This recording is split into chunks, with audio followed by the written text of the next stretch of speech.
Okay, so we're back, and now we're going to make our fettuccine alfredo, or our actually tortellini alfredo, and I've got all my ingredients here for you to see. Again, I'm using the Barilla tortellini. This is cheese and spinach.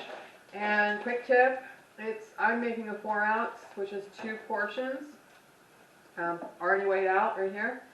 And I always put them back in a freezer bag because they're less permeable. And I put them in their original packaging, so I know what they are and I know what their expiration date is. I'm using chopped garlic, and instead of going to the grocery store and buying an entire head of garlic, which would take me forever to use, I just buy the Polaner chopped garlic in oil and use what I need to. It works out cheaper in the long run, and it works out better for me because I'm not wasting garlic. So I've got it measured out. I've got a full teaspoon of garlic. I've got white salt and black pepper already measured out, and it's about a half a teaspoon of each. I'm not a heavy salt user because I think salt is in almost everything that we cook, so it's not really required. I am using salted butter, and this is the Land O'Lakes New European style. I've got 4 tablespoons. I've got fresh parboiled broccoli, and I did that so that I could make sure there was no moisture going into the sauce. I'm using today Boar's Head Assaggio cheese. This is an 8 ounce triangle, and I'm using about 4.5 ounces of it in the sauce. And I topped off 2 ounces with, this is something unusual, it's a really strong aged Gouda that is just like a Parmesan as far as texture, and it should give the sauce a really unique flavor. So what I'll do now is I'm going to keep this rind from the Gouda, and I get it all the way down. I grate it and other things, and I get it all the way down to, you'll see there's a, well, you can't see it on camera, but when you buy it, there's a hardcore line and then the cheese line. It's all cheese, but the aged edge is really salty. I will use that. I'll store these two together. You can stick them in the freezer, you can keep them in the refrigerator. Chances of them going bad are really slim because they're so aged and dried. I will use these rinds when I make chicken noodle soup or Italian wedding soup or some kind of soup where I want a little bit more salt, but I don't want to add table salt, plus more flavor, because they will add a lot of flavor to your soups. So I already pre-grated the 4 ounces and maybe 4¼ ounces of the 2 cheeses. And you can see that's a lot of cheese. That's one way to cut down on cheese, is to buy a really good quality cheese and grate it instead of slicing it. You'll use a lot less. On the back burner, my water's boiling. Oh, and I have my cream. So this is 1¼ cups of heavy cream. I'm going to go ahead and put my tortellini in the boiling water and get it going. It's not going to take long. And as a savings, I used the same water that I parboiled the broccoli in, so I'm not continually emptying and reboiling. I am going to add some table salt to the water. Again, not a lot because I'm not a heavy salter, so like 8 shakes on my salter. We're going to wait a few seconds for this to boil. The tortellini is dry, so it automatically comes right up to the top of the pot when you're boiling. Sorry for turning my back on you. I'm going to pull out my serving plate. Forgot to pull that out. One of the other things that I like to do as I'm cooking is put things away as I've used them. I just think that keeps your cooking surface cleaner. So these are all the ingredients that we're going to use in our sauce. Our tortellini is boiling. And I think I'm going to change plates because this is more of a sauce. I'm going to go to one of my pretty bowls. Sorry for the back again. I'm going to use one of my pretty bowls to serve it. We're going to check our pasta before it boils over. And again, you can see I'm just using a small, this is a 4½ cup sauce pot. You don't need huge pots and pans unless you're doing huge cooking. Cooking for 1 or 2, you could use a 4 or 6 cup pot for any pasta that you're using. Traditionally, they say boil 4 quarts of water bring it to a boil, and then drain your pasta. But true Italian wisdom is use less water and keep the pasta water. So this pasta water can be used, if you're making a red sauce, it can be used to thin out a sauce that got too thick while it was cooking down. We won't use it in the Alfredo because we'll have the cream and the cheese in there, and we don't really want any water in it. But you can use this pasta water flavoring soups. It's got starch in it, so it'll help thicken soups and gravies. So I like to keep it, if possible. I put it in a mason jar and keep it in the fridge. And then I can use it to thicken gravies or thicken other sauces. Because again, it's got the starch from the pasta in the boiled water. So you don't need a lot to help thicken, but I think for me it's better than using flour, because you tend to use a lot of flour or cornstarch or arrowroot when you can already use something you have in hand that you've used to make a meal. So tortellini is almost done. While that's finishing up, I'm going to take our handy dandy cast iron and I'm going to put in my butter and my garlic, and then I'm going to bring it over here to the burner. And I know that doing these cooking shows, I'm probably going to end up having to buy like an induction burner or something to have it on the island, so you guys can clearly see without me having to turn my back on you. Again, I'm just starting, so bear with me. But right now what we're going to do is we're going to melt this butter. I'm going to change the burners since this pot's already boiling. I'm going to do it very carefully. I'm going to slide it over and let that boil. And then I'm going to move this over here where it's closer for me and easier for you to see me while I'm cooking.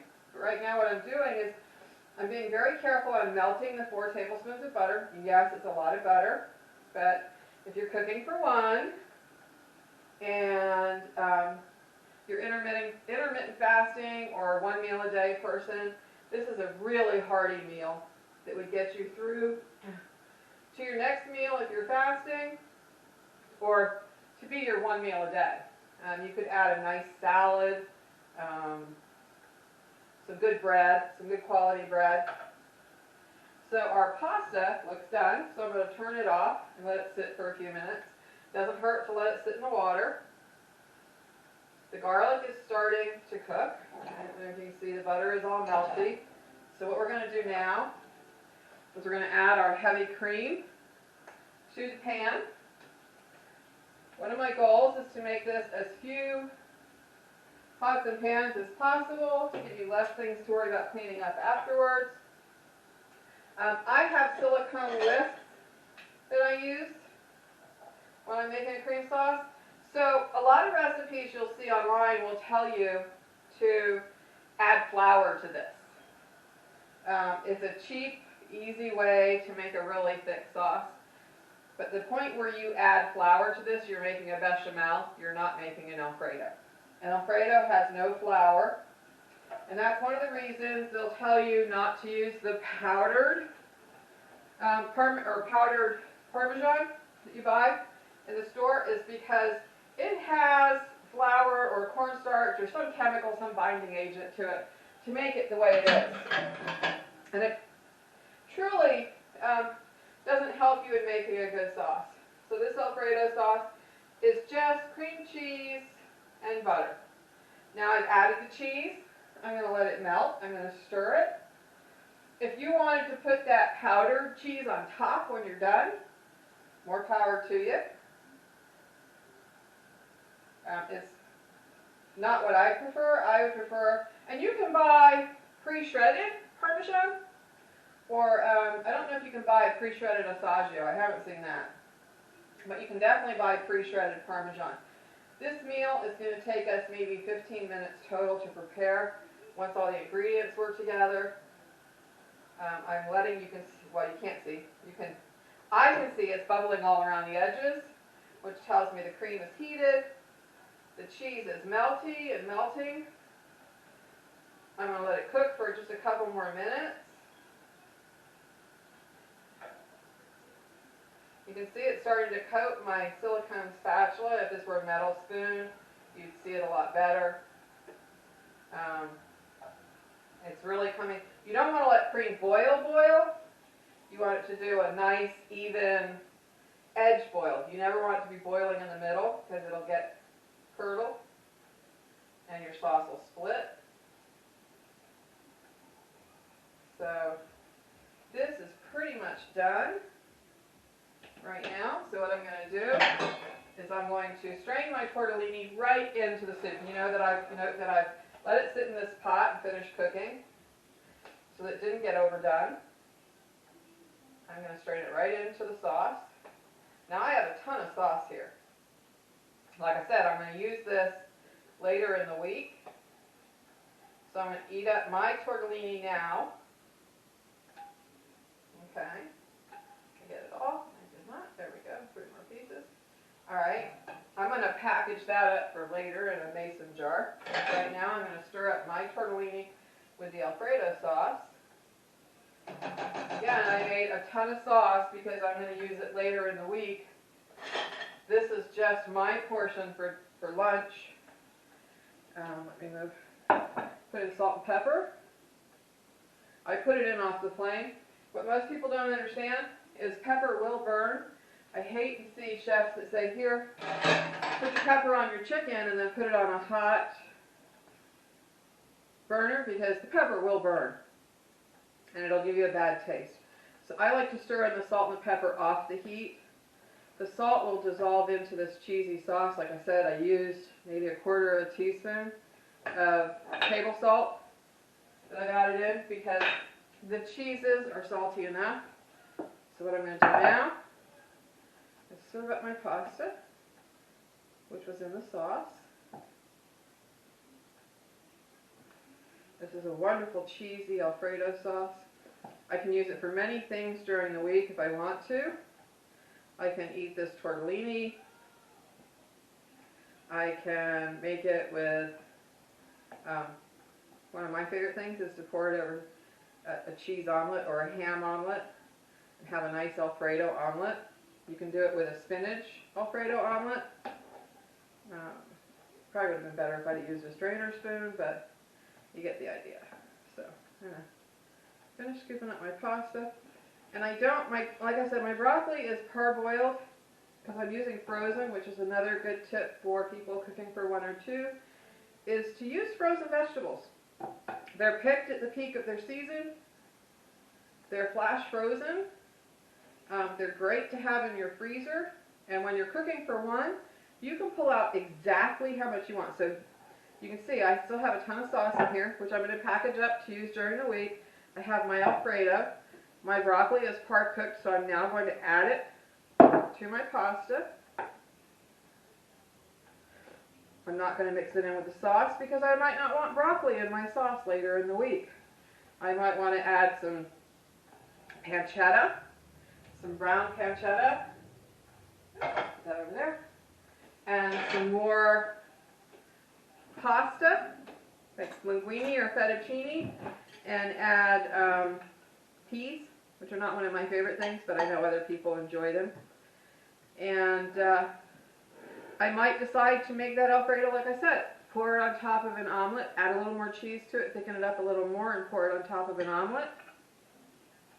I might decide to make a ham sandwich and grill it and have the Alfredo as a dipping sauce. There's all kinds of things you can do. And I said I was going to make a patty melt this week, so I could actually take this Alfredo sauce and add a little Swiss cheese or Gruyere to it, melt it, reheat it, and pour it over my grilled ham sandwich. So, everyone, mangia.